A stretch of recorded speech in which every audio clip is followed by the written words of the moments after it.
உலகத்தில் 8 பில்லியன் மக்கள் தான் இருக்கோம். ஆனால் 25 பில்லியன் சிக்கன்ஸ் இந்த உலகத்தில் இருக்கான். வேறு எந்த பறவை இனத்தையும் விட இதுங்க தான் அதிகமாக இருக்குது. 144 வகையான சிக்கன் பிரீட்ஸ் இந்த உலகத்தில் இருக்கான். Dutch bantam, leghorn and Rhode Island red இதெல்லாம் பாப்புலரான சிக்கன் பிரீட்ஸ். கோழி என்ன கலரில் முட்டை இடுது அப்படின்றது அது காது மடலில் இருக்க கலரை பொறுத்து தான். அந்த காது மடல் ரெட் கலராக இருந்தால் ப்ரௌன் கலர் எக்ஸ் இருக்குமா, காது மடல் வெள்ளை கலரில் இருந்ததுன்னா ஒயிட் எக்ஸ் இருக்குமா. ஆனால் முட்டை எந்த கலரில் இருந்தாலும் அதோட நியூட்ரிஷன் வேல்யூ ஒரே மாதிரி தான் இருக்குமா. ஆவரேஜாக 0.05 செகண்ட்ஸில் 97 சிக்கன்ஸ் இந்த உலகத்தில் கொல்லப்படுதான். பொதுவாக கோழி முட்டையிடுறது காலையில் 7 மணிலேருந்து 11 மணிக்குள்ளையாம். தாய்க்கோழி தன்னோட குஞ்சுங்களுக்கு எதை சாப்பிடணும் எதை சாப்பிடக்கூடாதுன்னு சொல்லிக் கொடுக்குமா. இணைய தமிழஞ்சங்களுக்கு எனது அன்பான வணக்கம். இன்றைக்கி நாம் சிக்கன்ஸ் பற்றின இடியம்ஸ் தான் பார்க்க போகிறோம். இதில் முதல்ல நாம் பார்க்குறது once hand writing is like chicken scratch. ஒருத்தரோட கையெழுத்து கோழிக்கு இருக்கிற மாதிரி இருக்கிறத இப்படி சொல்லுவோம். கையெழுத்து சரியில்லைன்னா தலையெழுத்து நல்லா இருக்குன்னு சொல்லுவாங்க.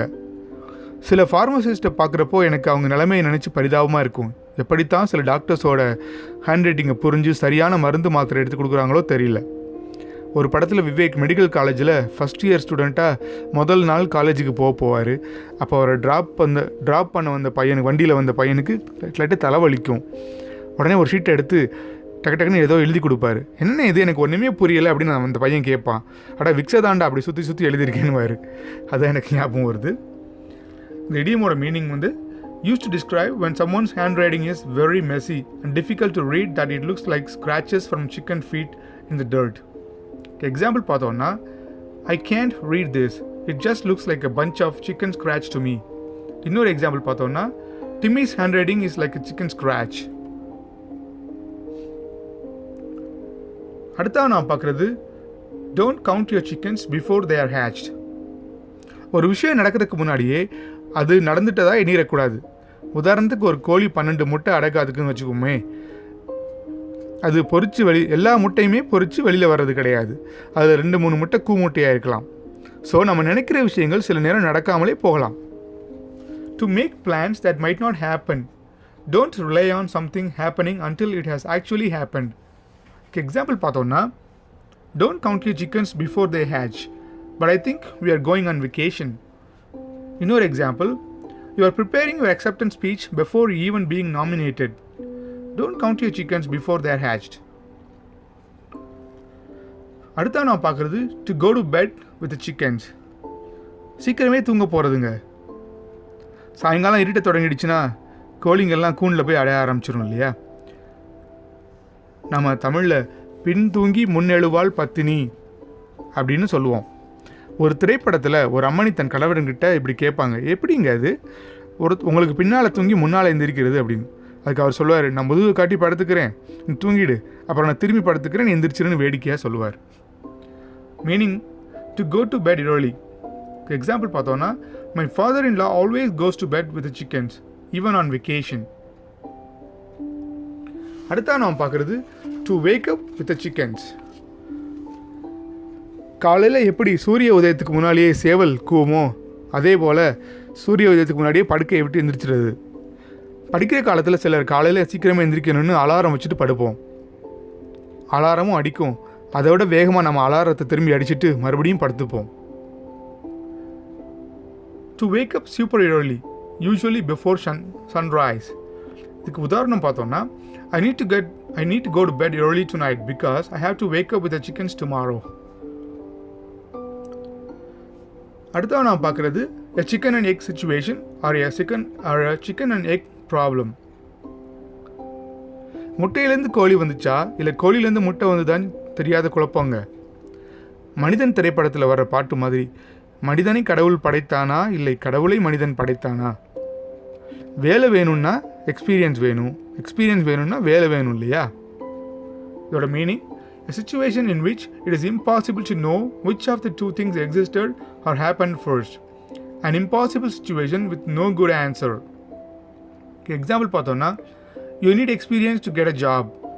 and you need a job to get experience. It is the ultimate chicken and egg situation.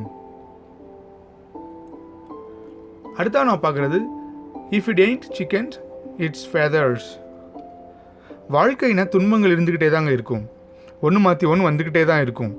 ஒரு திரைப்படத்தில் தளபதி விஜய் தற்கொலை செஞ்சுக்க போகிற தன் நண்பனை பார்த்து அழகாக சொல்லுவார், ப்ராப்ளம் இல்லாத மனுஷனே இல்லை, ப்ராப்ளம் இல்லாதவன் மனுஷனே இல்லை அப்படின்னு. என்ன அழகான வார்த்தைகளில்.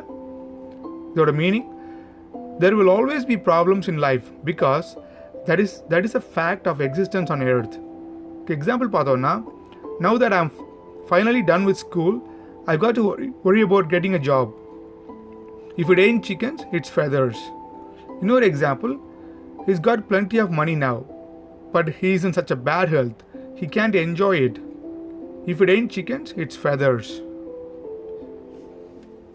அடுத்தா நான் பார்க்குறது chickens come home to roost. கறி தின்னவன் பல் குத்தி தான் ஆகணும், உப்பு தின்னவன் தண்ணி குடிச்சு தான் ஆகணும், தான் பண்ண தப்புக்கு ஒவ்வொருத்தரும் தண்டனை அனுபவிச்சு தான் ஆகணும். இதுதான் இந்த இடியத்தோட அர்த்தம். திணை விதித்தவன் திணை அறுப்பான், வினை விதித்தவன் வினை அறுப்பான். A person will eventually reap the consequences of one's action, karma.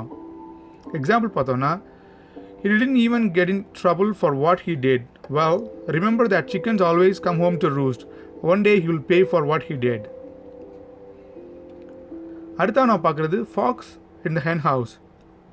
ஆடுகள் மத்தியில் ஓனாய் மாதிரி, புறாக்கள் நடுவில் பாம்பு மாதிரி, மக்கள் மத்தியில் வஞ்சகத்தோடு இருக்கிறவங்கள நம்ம இப்படி சொல்கிறோம். A person with bad intentions, often trying to take advantage or exploit a situation for his benefit. Example பார்த்தோன்னா, I would keep an eye on him. He walks around like a fox in the hen house. அடுத்து நான் பார்க்குறது hen party. வெறும் பெண்கள் மட்டுமே கலந்துக்கிற பார்ட்டியை இப்படி சொல்கிறதுங்க. ஆண்கள் மட்டும் கலந்துக்கிற பார்ட்டி கூட இருக்குது. அதை வந்து ஸ்டாக் பார்ட்டி அப்படின்னு சொல்லுவாங்க. A party for women.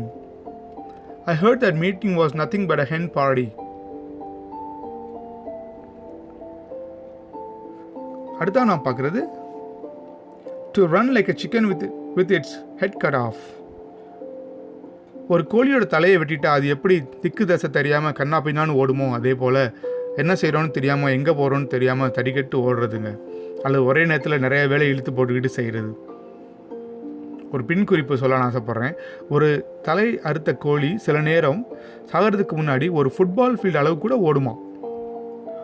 So இந்த இடியமோட meaning, to move or be running around in an uncontrolled way, to be in a hurry, to act frantically or without control, அல்லது working quickly and with much activity while trying to accomplish a large number of tasks, perhaps simultaneously.